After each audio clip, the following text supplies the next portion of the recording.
Welcome back. This is Breakfast Central on News Central. Let's get into our conversation. Now, the Nigerian government is proposing to sell or concession no fewer than 36 of its properties to raise funds, largely to finance the 2021 budget. Wow. Now, these properties cut across the energy industry, the communications industry, as well as infrastructure sectors, and are expected to be sold or concessioned between January 2021 and November 2022.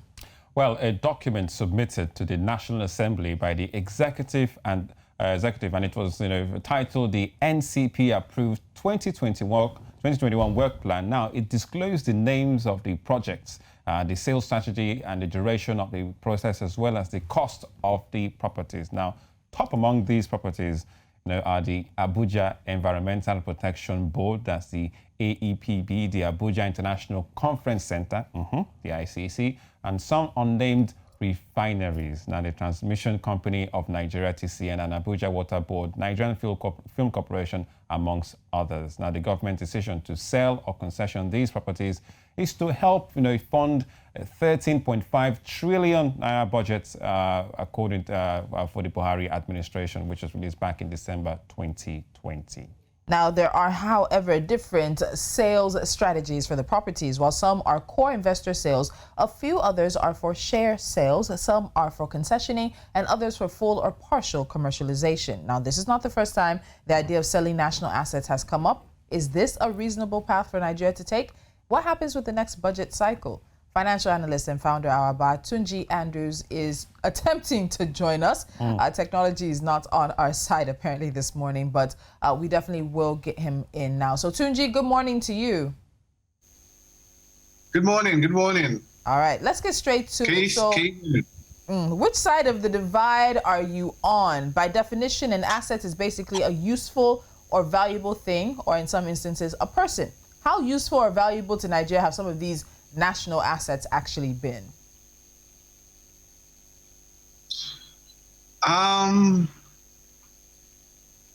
Okay, that's a tricky question because you're asking about their importance. They are very important to Nigeria, but I don't generally think they must be owned by the federal government. Except of course, it's crucial to national security or something like that. But aside from that, I think it's something that we could concession to private hands and still sort of regulate by some sort of government overwatch or something like that. Because we don't even have the money to take care of them. Yeah. I don't know if you've gone past the National Theatre recently. Yes. We know that National Theatre, that theatre discourse is. It's a terrible sight. Yeah. Well, the argument for the young ones who have never been there, they wouldn't understand it. I saw movies there. I saw films like some of Ogunde's movies there. I saw some of Babasuwe's movies there. As a child, it was a very beautiful place to go to. I mean, it gave the same excitement like you were going to the amusement park. It was that a big deal back in the day, but right now you can't even go in there. You don't even know if it's safe. That's how bad it is. Well, now the argument here is that the properties put up for sale are not generating revenue, so perhaps why the country might want to do without them. But if we sell all these national assets, what difference will it really make on the budget? That's the big question here. Well, now you've actually hit the nail on the head because I don't think we should sell assets to fund budgets. If we sell assets to fund 2021's budget, what will we sell to fund 2022's budget? Or 2023, 2024 is still coming. By the way, if you do not know, 2025 is after 2024. So what will we sell then? The general problem is the government is determined not to cut down expenses. Determined. Because it's very clear that if you have shrinking revenue, what you should do before you even start ramping up revenue again is that you should cut down your overhead, trim down your expenses, cut down the late nights, if you was a human, just an individual, cut down the late nights, cut down the pizza, the movies, things like that, so that you can be able to, manage. But right now, the government is wanting to do all of that, and still live with reduced revenue. So it's trying to do things like sell assets to be able to make up for it. The fact is that we're not making enough money. We need to be making more money. But in the meantime, instead of doing things like going to borrow and selling assets, because that's the behavior of an irresponsible father who has, acquired a lot of property over the years, and now he's old, he's retired, he's not making as much money as before, but he still wants to, go to the parties and do all the things he used to do when he was younger and in money. So he wants to sell all his property so that he can still be in town. It's just a problem. I'm not comfortable with it. So let's even say that we end up selling some of these assets. Then the next question would be, how does Nigeria gain from this? There's concessioning, full or partial commercialization, core investor sales, and even share sales. If we, as Nigeria, were to sell these assets, how do we get the most out of the situation?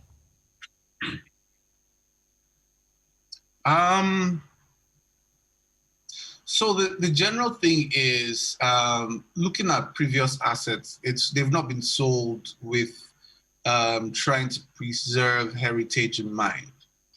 I know that the concessioning of the National Theatre has at least been looked at properly. I think it's been concessioned to the Bankers Committee, yes. And those are going to sort of just fund it so that it is operational.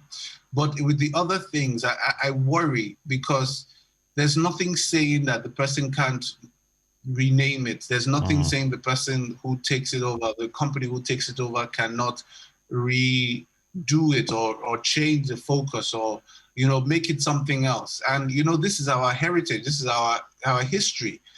For instance, the National Theatre, I'm very sure that there are lots of Nigerians who are under 18 that generally do not understand what the National Theatre is all about, or do not even know that it's something that is important to our history. They just see it when they pass over IBB Bridge. And those are the kind of things we must keep as history. Not only for the fact that we are a people, it's the fact that we must have a story. And it's as important as funding a budget. Our story is as important as funding a budget. And I think that if the government doesn't see it as that important, I also worry. I also worry. So another part of the conversation I want to have with you very quickly is recession. Now, the economy slipped into recession in the third quarter of 2020 with a decline of about 3.6%, contracting 6.1% in the second quarter, leading to Nigeria's second recession in about 5 years. Now, we heard then from the Minister of Planning, the Minister of Budget, rather, Finance Minister, that we'd be out of recession within possibly the first quarter of 2021. That is what has happened now. The country is out of recession. That was announced last week, but there are a lot more questions regarding that. So 5 years, 2 recessions. There are even some analysts that say Nigeria never left the previous recession, that this is still sort of in that gray area. What are your thoughts on this in terms of one recession to the next 5 years apart, and how difficult it's making life for the average Nigerian? So there are sectors that have not left recession. There are sectors that are still in recession. Only 4 sectors got us out of this last recession. Only 4 sectors. And we just barely escaped it. I knew we were going to escape it because of the conversation around crude oil. Right now, crude oil is around that $60 per barrel mark. So we can expect that government revenue should slightly improve over the next couple of months to a year. My problem is I do not like the chant of victory that I'm hearing from a lot of people in government. Chant of victory or talk of recovery? Which one? Oh, there was a chant of victory from somebody who said, You know, you people, if we didn't come out of recession, you would have had my head. You know, that kind of a thing. Thank God. By how many percent? Yeah, I think it was yesterday or day before yesterday. They like, yeah, we're out. No, it was yesterday. Yeah, we're out of recession. What Nigeria did to get out of recession. I saw the headline. Yeah. I was like, okay. All right. But you see, the thing about it is, it's plain ostrich. We know the facts. Nothing was done structurally to take us out of recession because, you know, we're all in the same Nigeria now. What exactly did we do? What did we change? What improvement did we put on ground? What did we change structurally? Did we increase revenue? What did we support businesses? What exactly did we do? We did nothing. And it should bother us because what it means is that our existence and our livelihood is tied to oil. So if oil is good, we are good. If oil is bad, we are bad. So it should worry anybody. I mean, I don't know about you, but it should worry. You know, I always bother for Arsenal fans, you know, who their entire lives are tied to their football club. Tunji? You know? Did we have to be that petty on a Tuesday morning? I tell you. And he's so happy about it. We didn't even play yesterday. I did not see. Why is Arsenal entering? And I'm not even a fan. I'm by association. What's my own? There was no match yesterday. We're not playing today, at least until Thursday. So this I don't get. You know. All right. All right. Sorry about that. It was just the best analogy I could find. You know. Yeah. I always used to wonder that if your club is giving you so much pain, why not leave? You know? I thought we left this part of the conversation. So just the same Nigeria. It's just the same way with Nigeria that if we are so tied to a commodity, it should bother us. I mean, we've been talking about this thing since the time of Obasanjo diversifying the economy up to now. This is almost a 20+ year stretch. It should bother us. It took Saudi Arabia almost 20 years to actively diversify their economy.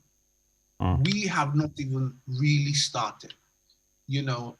So to show you that it will even take us a long time to even get to where we're going to. So, well, Tunji, I understand because it is grave concern because our recovery clearly hinged heavily on, you know, external factors, primarily, you know, crude oil. So, Tunji, I need to ask you this now. What hard choices does Nigeria really need to make to completely come out of this recession once and for all?